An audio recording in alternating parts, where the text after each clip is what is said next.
close till I get up. Time is barely on our side. I don't wanna waste what's left. The storms we chase are leading us. And love is Hello, all we'll ever thank you so trust. much for coming. Today, I am privileged to have the founder, the CEO, and the director of University World Agency. And I just want us to dive into his life and see what he does. And I am very sure it's going to be very interesting. So, welcome again and introduce yourself so that we can know who you are and then briefly tell us like just something small about your life. Right. Yeah. My name is Colin Sabu Ochonga. Mm-hmm. I am a teacher by profession. Mm-hmm. I went to school at Nuru Primary School, Okay. Mbonga Primary School, Kenyoro Primary School, All those and primary.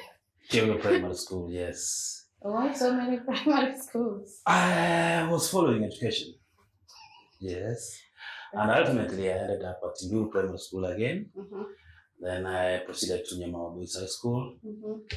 Then I ended up again at Nduru High School to finish up my high school before I joined Kenyatta University for a Bachelor's of Education degree Mm-hmm. in English and Literature.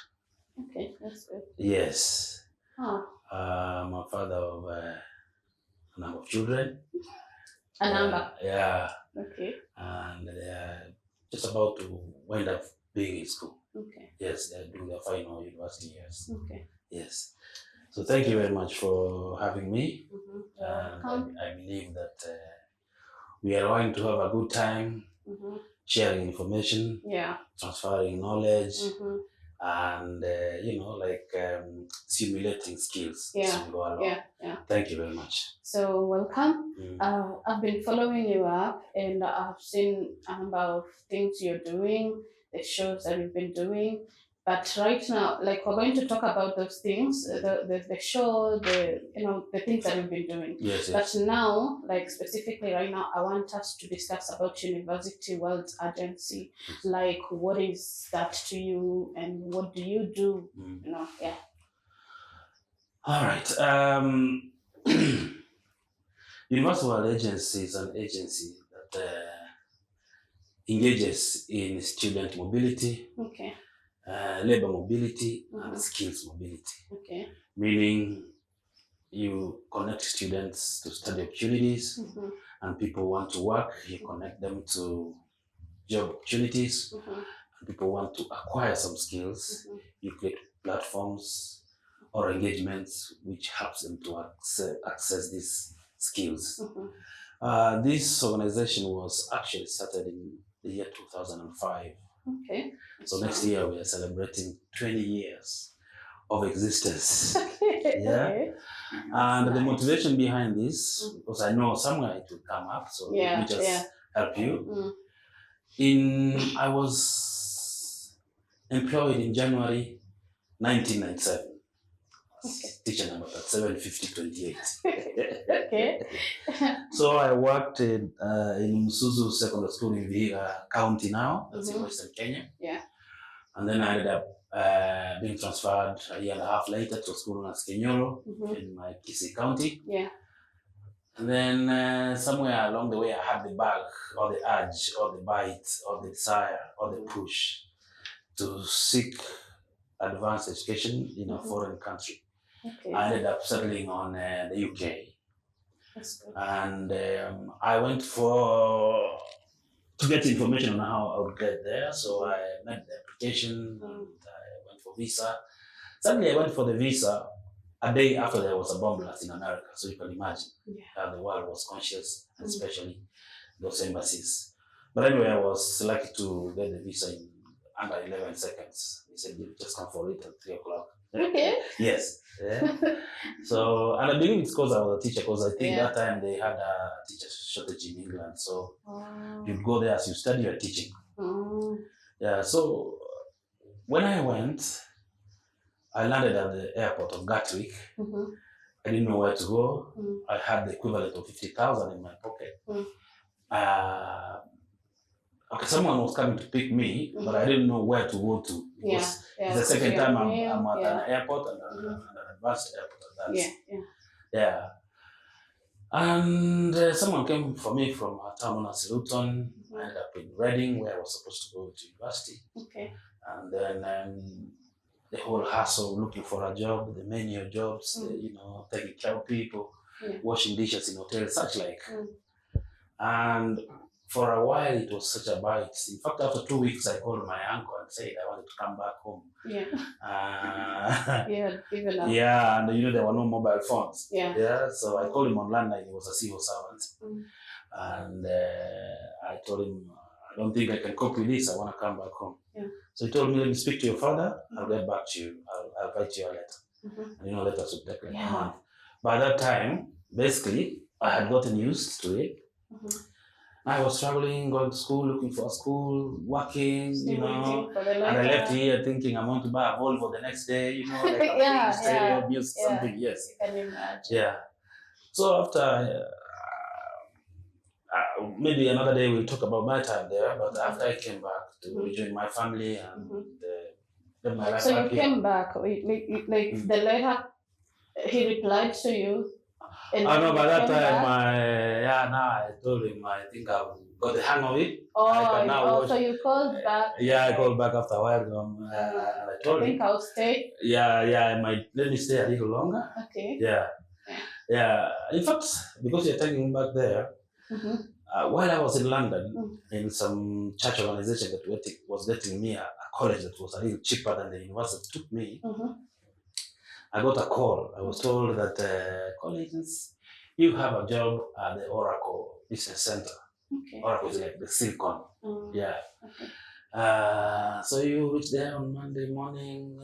You are going to report to a lady known as Rachel. Rachel is the name of my mother. Okay. So. But this was a different lady. Yeah. Okay. So I went there, reported on a Monday morning. Washed utensils. There were several plates, Oh man. And like between 12 and 2, that was a very busy time, and we would sweat a lot. And me pushing those trolleys, because I was a teacher here, and I'm washing utensils to earn a living. I would cry, but the tears would mix with the sweat. So no one noticed you're crying. Yeah, so I was on free mode of crying. Yeah. Okay. So anyway, I ended up doing the years, came back home, and then I thought people need to be debriefed before they go. Yeah, like actually. You need all this information. Yeah.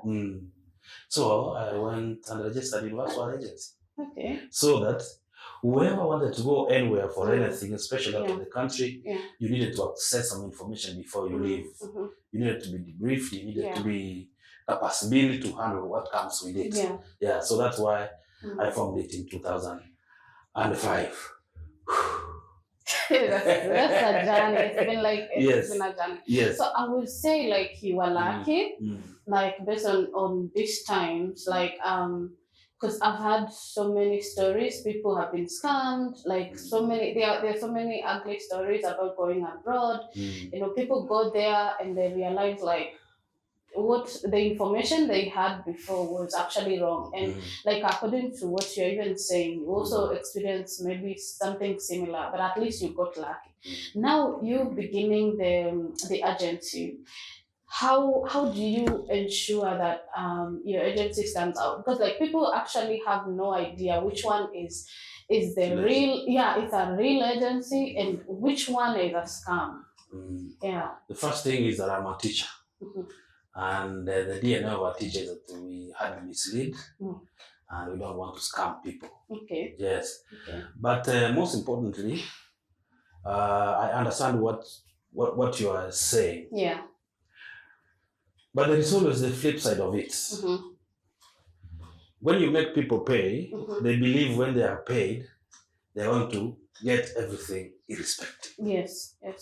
So sometimes they make a payment to, like for you to handle the process. But maybe they don't give documents. Yeah. Or they go to the embassy and they, mess themselves up when looking for the visa. Yeah. or they don't qualify when they do the international exams if they are needed. And then they now start, having a go at you, like you made me pay and I thought I was going. Yeah. So it can be beyond you. But the other thing that the people can always do is to counter check. I mean, you have the ability to counter check.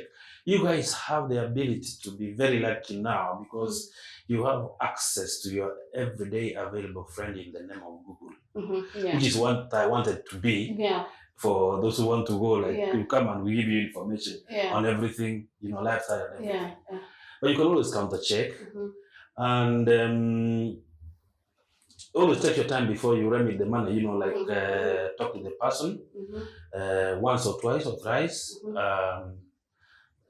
to ensure that this thing is legit. If it's jobs, you can always counter check with the missions. If it's jobs, you can always, if there's a job in Australia, you'll be told to pay $500,000, for example. You can check with the Australian embassy. Is there existence of this, so that you can know if they have a collaboration with whoever is handling it from this side. So actually, the onus or the duty is basically on the person who's looking for this opportunity to do their due diligence. Yes. I do not have the capacity or ability to, neither does the government have, even the American government, to really come in between and ensure that everyone is above board. So everyone should handle this with that possibility. It's possible, it might not be true, so you counter check. But for us, we are always above board. One very useful thing is that we have a fiscal office where you can come to and the real people, When everything is online, that's when we start worrying a bit. We have a fiscal office. Some of our activities we don't charge money beforehand. Some of our handling of the processes. Maybe you should tell us a bit of what you do, the process. Like maybe someone is looking for this information.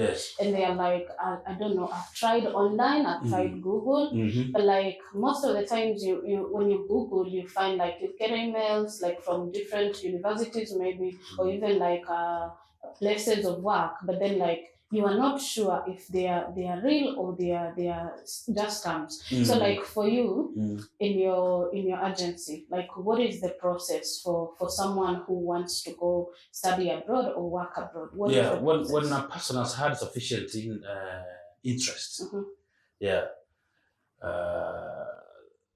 you write to us an email, WhatsApp message, and we send you an inquiry form which you fill for free, saying what you want to do, if you have a preference where you want to do it, blah blah blah. You fill it. Every information is needed.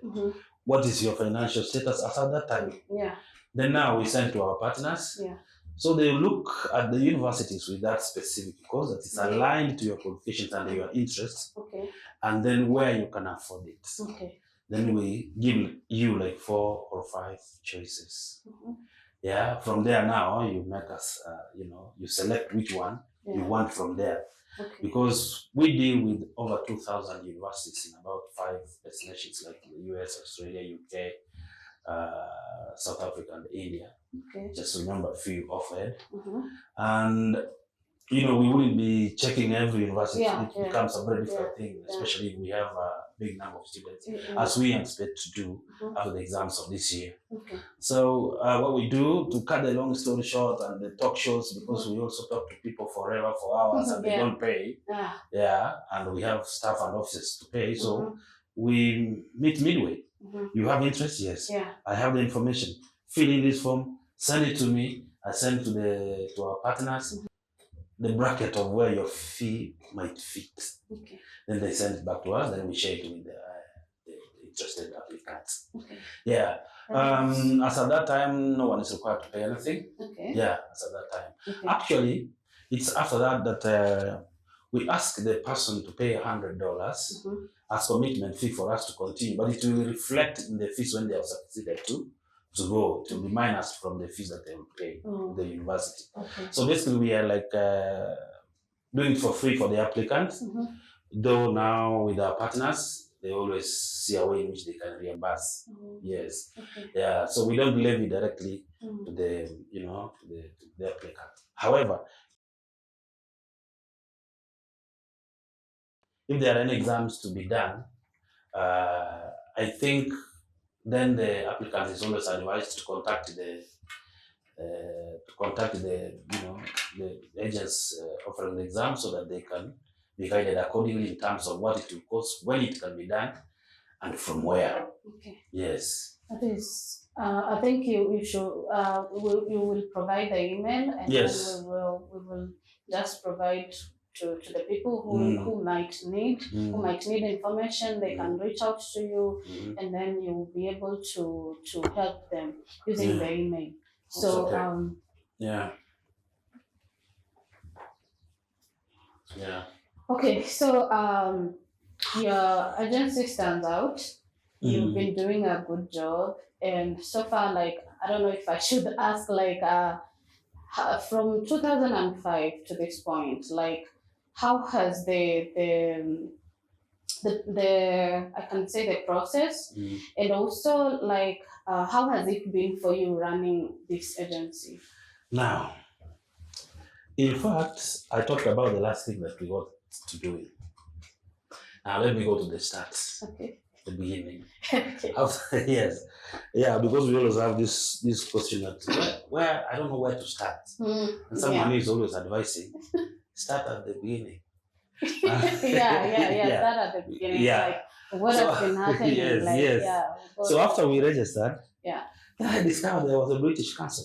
Mm-hmm. Then there was the American Embassy with all those big books. Mm-hmm. Then there was the something for the Australian universities. Mm-hmm. I said, how am I going to run this? Yeah. I once went to the British Council asking for a partnership of sorts Mm-hmm. to be sending me students. And they asked me, where are you? If we are sending you these students, are you able to handle the traffic? Yeah. Then it reawakened me. I said, I needed a bigger infrastructure. Yeah. And as I said, internet was scantily available. They used that time and even trusted, if at all. So I need to have a fiscal decent office because of the product that I was supposed to be having. Yeah. I was not a millionaire, neither was a politician. So I didn't, so I didn't have access to a lot of unexplained resources. Okay. So it took me like 2-3 years going here, going there, talking about this. Yeah.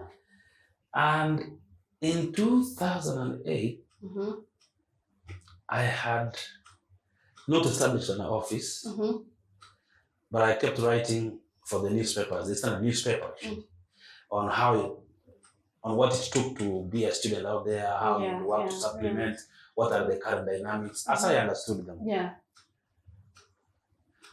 Then it hit me. Someone, a friend of mine, known as Malaine, told me, do you know we can train something? So that time I was thinking about careers. I thought, what challenge do we have in our schools? Then we thought about drug and substance abuse. So I said, how do we help our teachers to help our students to be better?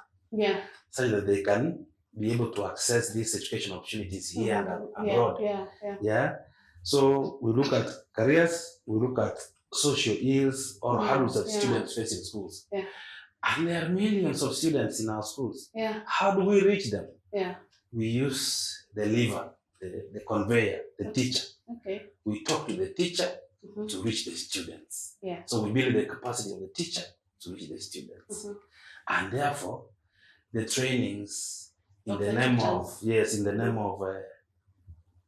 seminars, workshops, and conferences started. Okay. It was born in 2008. So, like, wait. Yes. From the university agents. Yes. And now you started something new in between.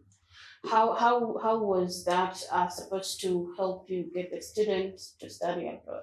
Right. As I said, I discovered I needed to have a serious infrastructure for me to handle that product, which I didn't have. And then I said, all the same students need this information. So I looked at it from two entry points. Yeah. We can talk about careers. But also there are those challenges that students face Yeah. that become like a hurdle for them Yeah. to access these careers. Access the career. So how do we remove those hurdles? Yeah, so we build the capacity of teachers to handle students better, to other than having this information about this career opportunities, they can also do what?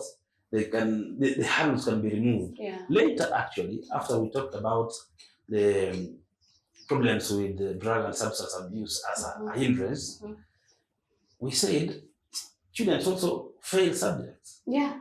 Yeah, they fail to get grades for them to access these opportunities we are talking about. Yeah. So we started the subject seminars and workshops. Okay. And in fact, they have been very helpful, very prominent, because we started from English where I'm trained. Yeah. We started doing workshops and seminars in English and literature. That was our starting point. So we used to have this career talk, guidance and counseling, how to handle substance abuse, even at family level, teacher level, student level, all the segments.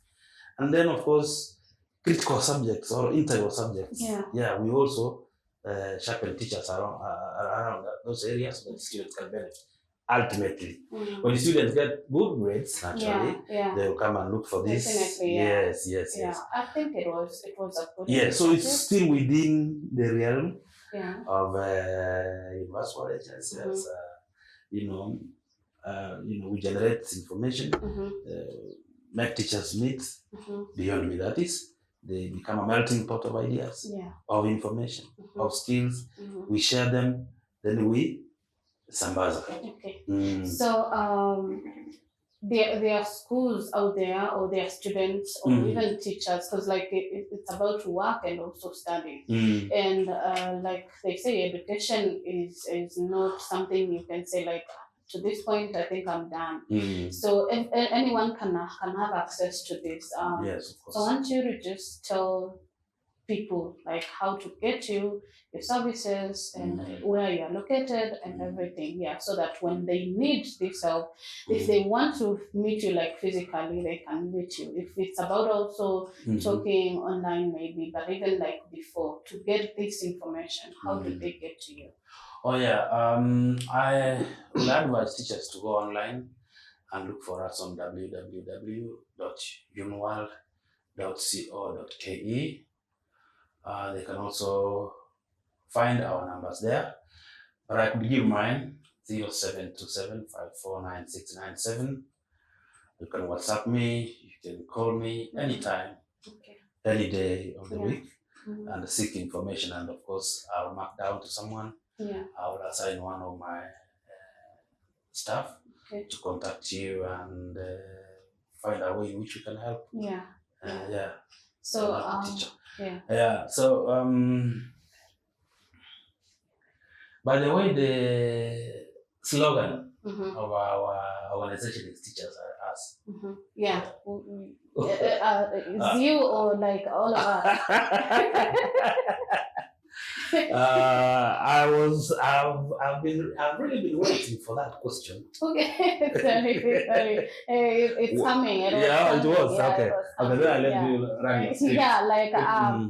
Your mission and the vision for this agency, like how do you see it, like in the future, or like the mission, is it happening as per what you had visioned before, or like, so maybe just tell us the vision, and then tell us if everything is happening. I have not done a lot of writing of those things, of the mission and statements, those ones. But as I said earlier, we generate information, we look for information, we package it, and then we find platforms on which we can share them. Okay. One of the biggest channels, therefore, is to use teachers, because ultimately the end use of this product that we have is the students, and therefore the society. Because we have a better informed society, we have a better skilled populace, and therefore better people to contribute to our growth Mhm. and the civility in Yeah. how we relate with each other. Yeah. So we always want to be at the center or the center bolt of all that. Mhm. Like being part of the generation of that Okay. information, Yeah. being part of the packaging, being part of the sharing. Mhm. And you asked if the mission has been. Yeah. Yes. We have actually trained. I don't know. I recently I gave part of the registration forms to Mhm. our colleague in the office. His name is Brian, Mhm. to like get a data bank. Mhm. I've not checked where it has reached, Mhm. but even me, when I was looking at the number of teachers we have been You able have trained. to reach, Mhm. it's in thousands. Okay. But again, it's been 20 years almost. Yeah, of it's course, 1 year yeah. short of 20 years. Yes. Yeah. And therefore, if you can imagine the number of, the number of students these teachers Mhm. have accessed over those years, Mm. it will be in their millions. Yeah. Yes. And in a way, therefore, I believe that we have been able to positively touch Okay. the lives of our students Mhm. and, of course, that of our teachers. Mhm. And therefore, our society has benefited in one way or the other. Yeah. Now, we have done so many workshops in the country, Mhm. from national ones in universities, Mhm. in national schools here in Mhm. Nairobi, Mm. but we have also gone to Pokot, Yeah. we have gone to Mombasa, we have Mhm. gone to Busia, to Yeah. Goma, Yeah. to Vihiga, to Kisumu, of course, to my two counties, Nyamira and Kisii. Okay. Yes, to Bondo, to Migori, to Homa Bay, mounting workshops, capacity building activities for teachers. Mm. And in the last 2 years, Mm. we have now started programs that benefit students directly. Mhm. Mhm. Like on this guidance and counseling, we discovered that students are very useful Mhm. when it comes to guidance and counseling. So we decided to start a program for building capacities in schools Mhm. to have functional peer counselor projects within the school. Okay. And the best way we thought is to get the students, Yeah. those who are peer counselors, Mhm. to attend our workshop. Yeah. We train them basic guidance and counseling skills, leadership skills, etc. Then now they can go and activate those cells in their schools. Yeah. And then, of course, now, later, we can be bringing students from different schools. Yeah. Somewhere around May, June this year, we had over 1,000 students in Uketa University attending the convention for peer counselors. Okay. And we hope to cascade it down Yeah. in the coming years. So that in every school, there's going to be a peer counselors unit within a school, because we also know that students can talk to colleagues better than they can talk to the teacher. Yeah. So there have been so many mutations. Yeah. I don't know how I want to finish talking about this, but okay. there have been so many mutations. There's been publishing, including even publishing journals. We have been doing these workshops and seminars across the country. We've been doing these students for students, these programs for students. But ultimately now, this year, from last year actually, we now said the ultimate thing that we wanted to do was to help people to access opportunities worldwide. Yeah. So we go back to the original concept of Universal. Yeah. So we look for partners out of the country so that we can be getting students out there. Yeah. In future, we are in the next 1 year, hopefully, we'll be getting students from out of the world, out of the country, to come and do their courses or part of their courses within our Kenyan universities. So we are going to have that. It's known as cross-pollination. Yeah. Yes. Biology. Yes. Oh, that's biology. Biology. Oh. Yeah, cross-pollination is biology. Oh, I thought it's language. It's about flowers. Actually, I thought it was an activity. No, it's about flowers, like yes. the bees, and it's something like that. So in this whole conundrum, am I the bee or I'm not? I don't even know. The bee. Oh, okay. You're the bee because, like, you take they're called what? is it the students yeah, the students to those a people, different place. So and they come back with the skills Yeah. and knowledge. yeah, the bees do that. Okay, well, So I'm gonna be busy like a bee in the next few days. So the ultimate thing, I don't know whether you're going to ask it along the way, but if you do, no problem. No, just Yeah, insight, yeah. So we were thinking about my team and with my team, sorry. And then we thought, how do we get this information to people even more sporadically, widely, and even worldwide now? Then we started the TV thing. So we want to have a platform, Universal TV, so that this information can be shared across the world in different formats. Maybe someday when we'll have time, we'll talk about the TV again as a platform on its own, and then how we can talk about entertainment, what sort of entertainment activities do we have in schools, by teachers, by students, what can we do with them, how can they be a background or a foundation in which a child can grow and get a career out of that. And also it will go to my desire as well as other than being an educationist, I'm also an entertainer. Yeah, we will talk about that shortly. But like for now, I want you to just like to end this the university agency. If anyone wishes to talk to you, or do they use the same number for the agency? But like I wanted us to give students who want to be in the program for mentorship, for the counseling, guiding and counseling, or these teachers, like maybe there are schools you've not reached. So how do they get to you when they want you to go there, maybe mentor their students and everything? Right. Of course, they can use the same number, but also there's a very big constituent of what we do.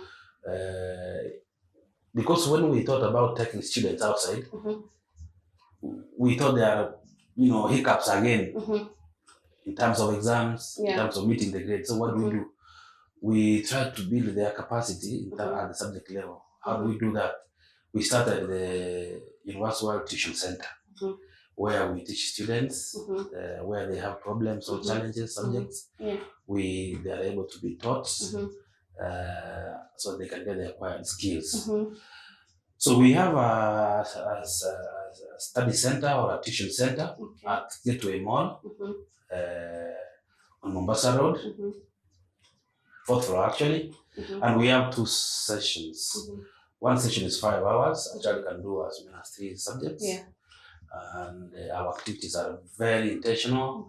You bring us the child, we look at them, we assess them, we listen to them, and see how to help them. Then we get a schedule and follow it to the letter.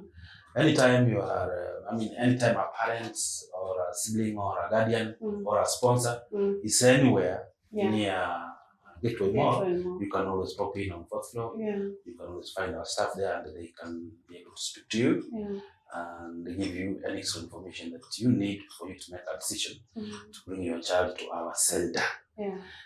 All the same, you can still use the number below. I'll give the number of the head of the tuition center. His name is Brian, so that he can be contacted to have the child registered and therefore tutoring activities prepared. So like as we wind up, running this whole thing must have been interesting, but it must also have been challenging a little bit.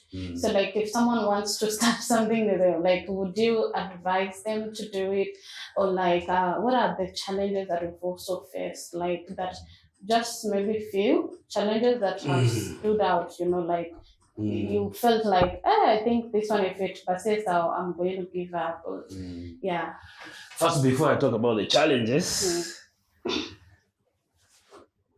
a teacher is like one driver being given 40 cars and you're expected to take them to the same destination, a destination of success. That's what a teacher does. And these cars, each is in its condition. Yeah. Sometimes facing different directions. Yeah. You are expected to derive Mm-hmm. and drive these cars to the same destination of success. That is the burden that a teacher carries on their shoulders. So whatever nature, texture of a problem or challenge, we believe we can always handle it. Yeah. There's been a serious lack of resources because for you to succeed in an venture, in activity, yes, as they say, you will need three things. Mm-hmm. You need the skills, therefore manpower. Yeah. You need resources, meaning money and office space. Yeah. And then a strategy and execution. Yeah. So the resources has been such a challenge. Yeah, as I said, people paying you on the streets is not possible. They want to come and see the physical aspect. Yeah. And the spaces where safe learning spaces are expected to be spacious and therefore they come expensively. So that's a very serious challenge. Another challenge is competition from those who are unqualified and those who are qualified with better connections. Yeah, yeah. You want to do an event for teachers, there's a Kesha, Kenya Secondary School Health Association, you know, or there's a publisher who's doing it for free. Yeah. Yeah. And you want to charge. Yeah. See? So now you go hire offices, hire rooms, hire speakers, and no one turns up. Yeah. Yeah. Because a publisher who's promoting their products will ask the teachers to come for free. Yeah. Yeah. So it's a big, big challenge. And then the school calendar, especially for trainings. You can only do these things maybe faster. So how do you handle the rest of the year? The rest of the year. In terms of recruitment of students going abroad, two major challenges. The one which you asked about, how do they trust you? Yeah. The second one is the enabler, which has become a challenge for us now, to move in the middle or the agency from the whole conveyor belt. Yeah. Someone will go online, get in touch with the university, make the application, do the whole thing. No agent. Yeah, no agent. Yeah. So you are here and no one makes an inquiry for 6 months, 1 year. Yeah. So So those are some of the challenges. The other challenge is the government institutions. Yeah. They see what you want to do, they come and do it and give themselves per diem. Yeah. I want to talk about careers in Kisii. So I go to COOPS, you know. Yeah. There's a very new concept. Come and talk to my teachers. Yeah. I might ask schools to pay 500 per teacher to come and listen to this so that they can go and build a capacity. Yeah. So COOPS comes, says now we can go to Kisii and do this event for teachers in Kisii. So they do requisition, everything. They're given per diem, they come and do it for free. Yeah. So government institutions, so they steal your idea, they will implement it, and they get paid by taxpayers' money. For us, it's not a very big problem because we can always have another dimension of what they did, and of course they can't come twice. So still, we can always figure out if they came and talked about STEM. We can now look at careers in languages, you know, so they can't finish. So as the main players, the better only that when they compete with us directly, that's when as an agency we suffer. So as I said, the distrust again, you know, people have been called their money, you know, like in Eldoret, which has almost become, instead of being the home of champions now, it's becoming the home of yes. That one. So we are looked at with jaundiced eye. That's biology again. It's also yellow eyes. Yes.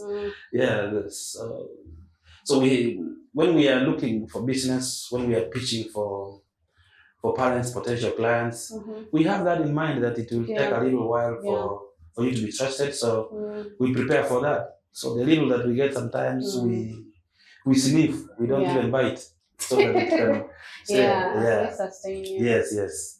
Well, I think you're doing a good job. Yeah, thank you. Personally, I would say you should take your flowers. Mm. And I think also for people out there. I thought you wanted physical flowers. Yes. So for people out there who would even love to sponsor your events, to do that, I think you can reach out. Yes. And because you see, when someone is doing something good, impacting students with positive virtues, Vibes. it's not easy out there. Social media is there with its own issues. Yes. We also have people like outside, we listen, there are so many things going on. So if you see something like this, you really appreciate. And I would wish to like urge, the government and even other people who would love to sponsor these events to actually come through for you. And I think that would be the best thing someone can do out there. Thank you. In fact, thanks for that prayer. I actually want to underline what Fraha said, that if there is anyone out there who thinks we can find a way to sponsor our events, that will be fine, because when they are not paid for, the attendance is better, and therefore the reach out is better. Yeah. So if there are any businesses out there who want to come and sponsor our events, and then they can go bold that limelight and space, we are always open for such partnerships, because it helps everyone. The business, the us, and the students, and the teachers as well. So anyone who has something to, if you want to make an inquiry, for sure, always welcome to come and discuss with us. But we are also making an appeal to the government. As much as it regulates, let it not put a permanent roadblock. Like now the Ministry of Education, you go there, you pay your 2,000 for evaluation. Then they have like a fixed template where they just fill the name of the organization, which says no at the end. Initially we used to support the capacity building, the quality assurance office. Let me give you an example quickly as we finish. Up to 20% of the teachers in the country are trained as examiners. When a teacher who's trained as an examiner handles an examination class, it's not the same as a teacher who's not trained as an examiner. The preparation they have towards handling an exam is totally different ballgame. So we say, because not everyone can come to be trained at NEC, why don't we bring this senior examiner to come and do a workshop for 2-3 days and train these out? We transfer those skills so the students can get left. Hey, no way. You go to the ministry and get a letter. So you go to the ministry, you fill that letter, and you want to do this. They take you 2,000 and say no. And what you want to do is very noble. Like ultimately, and across subjects, across segments, we have new principles. There are new guidelines from the Teacher Service Commission on teacher management issues. So we want to put up an event for administration of human resource functions of the management of teachers. We want to go and call teachers in Kisumu to come and listen to a senior human resource from headquarters on the latest guidelines in the face of such areas. How do you handle a teacher who's a drug addict in school? Without, for example, how do you handle that from a human resource perspective? Because you're managing teachers. You're told now you go to the headquarters and get a letter. You go there, they tell you go to teacher management. Teacher management tells you, have you written to Nance Macharia, the CEO? When will you see our letters? The year has ended. And we are making mistakes in schools and handling. So the government should really think on how they can weigh what we are saying and enable us, even if they come on board with partner now. And then we see how our teachers and our students therefore ultimately can benefit, and therefore our society. Thank you very much. I think I should thank you for sharing the information and everything. I think it's been great, and people have learned something. And also they know where to get to you. They know where to reach you. Like not just the government, but even private institutions, or even they can get to you, and you can you can be of impact Mm. to someone who is growing like me now. I've Mm. been impacted. Yes, So I would absolutely. like to thank you so Mm. much for coming. Thank Mm. you for sharing. Thank you for everything. Mm. And I wish you the best in your agency. Yes. And yeah, All right. thank you so much. Mm. Guys, has been a good talk. Mm. And I would love to ask you, kindly, if you needed something from the information, especially, you can get the numbers will be shared on the screen. So I think you will have more information if you need. And thank you so much. I've been your host, Emily Furaha. Thank you so much. Also, I welcome you all to reach me out, as Farah said. Thank all those teachers who have supported us, all those schools. Very many thanks to my family. By the way, I'm a son of a teacher. That is my father. Oh, He was a teacher, and all my siblings are trained teachers. And they have always prayed for me and prayed for this organization and those who work here. Yeah. And we are always set out to contribute the little we have to the world for a better society. Yeah. I thank you so much. Yeah. I hope we will hear from you. Yeah, you will. You will. I'm definitely sure they've gotten the information. They will reach out to you. Yeah, and thank you so much for sharing again. Yeah, asante sana. We